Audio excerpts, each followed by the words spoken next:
They told us it could never happen. They told us that once a culture takes root, it never leaves. They told us that mass migration into Europe was permanent, irreversible, a one-way ratchet toward total demographic transformation. Turns out they were wrong.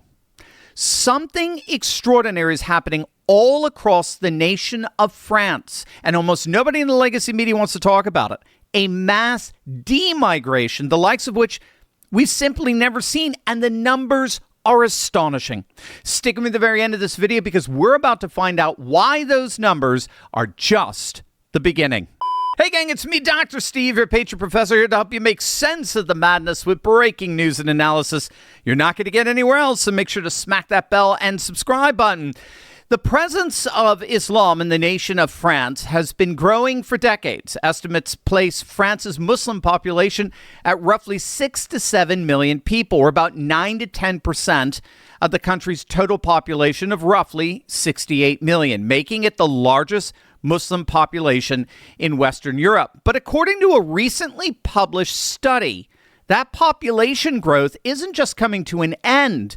It's beginning to actually reverse. For 3 years, Olivier Estevez, Alice Picard, and Julien Taupin investigated the increasing number of reports that Muslims across the country were indeed leaving France. And the numbers making the exodus were astonishing. They were simply beyond belief. According to the authors of the study, while they were able to verify upwards of 40,000 Muslim self-deportations from France, they believe that as many as 200,000 French Muslims may now be living intentionally outside of France, with most of them saying they have absolutely no plans to ever go back. 200,000. Now, what's so interesting is that many of these Muslims are professionals. They're engineers, they're doctors, they're academics. And so it's actually being called a Muslim brain drain. The people leaving aren't unemployed migrants bouncing between benefit systems. According to the study, these are highly educated, highly qualified professionals who have literally deported themselves from France. Why? Nearly 3/4 of the people surveyed said they left because of what they're calling rampant French racism and discrimination. 64% said they left to more freely practice their religion in another country. They made it absolutely clear, even the ones born and educated in France, that they just simply never felt like they belonged. Not because nobody would let them in. Most of them were let in generations ago. Their families have been there for decades. No. Belonging is not the same thing as citizenship, and it's not the same thing as culture.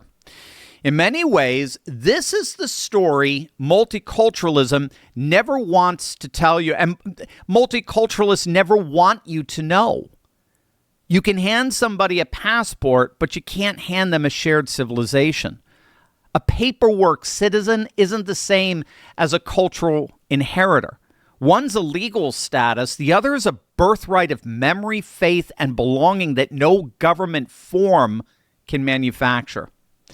France built its identity over more than 1,000 years around a very specific inheritance: Catholic, secular Republican, culturally singular, in a way that doesn't easily absorb parallel communities that want to live by a different set of rules. And when an incompatible culture gets planted inside that inheritance, especially one that itself resists assimilation, something has to give. Either the host culture bends until it's unrecognizable, or the newcomers eventually realize they were never going to fully fit, no matter how long they stayed. According to this study, tens of thousands of French Muslims have quietly come to that second conclusion. They're not staying to fight for a seat at the table. They're simply leaving. Now, obviously, this didn't happen in a vacuum. France's relationship with its Muslim population has been fraying for well over a decade, and the researchers lay out the specific flashpoints. Start with 2015. The Charlie Hebdo massacre and the Bataclan terror attacks rocked the country. The Charlie Hebdo attack killed 12 people, wounded 11, while just months later, the coordinated attacks in Paris at the Bataclan concert hall killed 130 people and wounded over 400 more. It was the deadliest terrorist attack in French history. In the aftermath, then President Francois Hollande floated a proposal to strip French nationality from dual citizens convicted of terrorism. Now, the proposal got a mixed reception from the French public. It was eventually dropped, but for many French Muslims, it was the beginning. It sent an unmistakable message. Your citizenship is conditional. Unlike anybody else in France, your citizenship is conditional. We can take this from you. You are not quite a full citizen. You are a citizen on probation. Now, fast forward to 2020, Emmanuel Macron's interior minister at the time dissolved two anti-Islamophobia organizations that he accused of radicalism. They were basically fronts. And he declared in the process that political Islam is, quote, an enemy of the French Republic. Now, whatever you think of that policy on the merits, it added another layer to the sense among French Muslims that the state itself viewed their religious identity as a threat to be managed rather than a faith to be tolerated. And that pressure campaign from France's government has only gotten worse since. And it's not just France's government. Anti-Muslim violence has spiked dramatically among its citizenry, up more than 70% in the first quarter of this year alone as compared to the same period last year. Mosques vandalized, crosses spray painted on doors, and then just this past April came the murder that this study's authors say crystallized everything for many Muslims, and that was the fatal stabbing of a Malian man inside a mosque in southern France. That, for many of France's Muslims, was the last straw. But what we're about to find out is that, unfortunately for them, this gets a whole lot worse. And that's because wherever they decide to go in Europe, they're not going to find any warmer welcome. One of the most important things you can do for your home and your family is be prepared before an emergency ever happens. Because when something goes wrong, when a fire starts, the last thing you want to be doing is scrambling for some complicated solution. In moments like that, you need something simple, fast, practical, and ready to go. And that's exactly what I want to tell you about the Sierra Madre Fire Blanket. Now, what I love about this is just how easy it is to use. You simply pull it out using these straps, and then you unfold it. I'm not going to unfold everything. It's pretty big, but you get it. And then you place it over the flames. And that's it.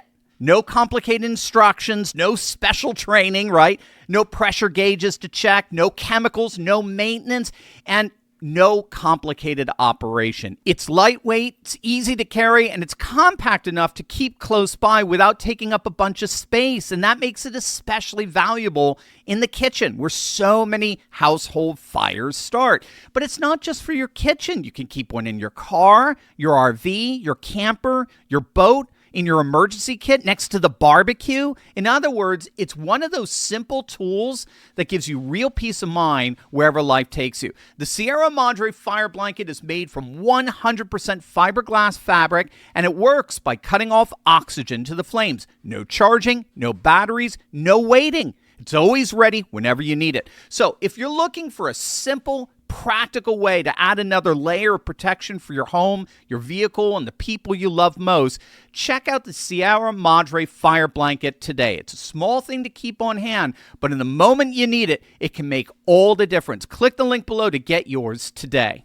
Here's the deeper point that this story reveals, and it's the point that the French liberal elite refused to confront.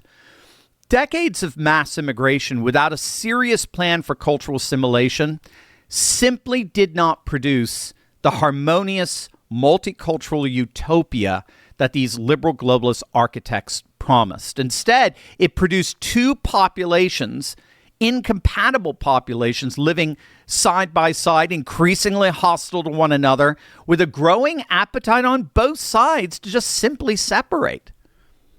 Here's something else worth noting. The researchers for this study actually argue there's something unique happening in France as compared to the rest of Europe, what they call a French exception.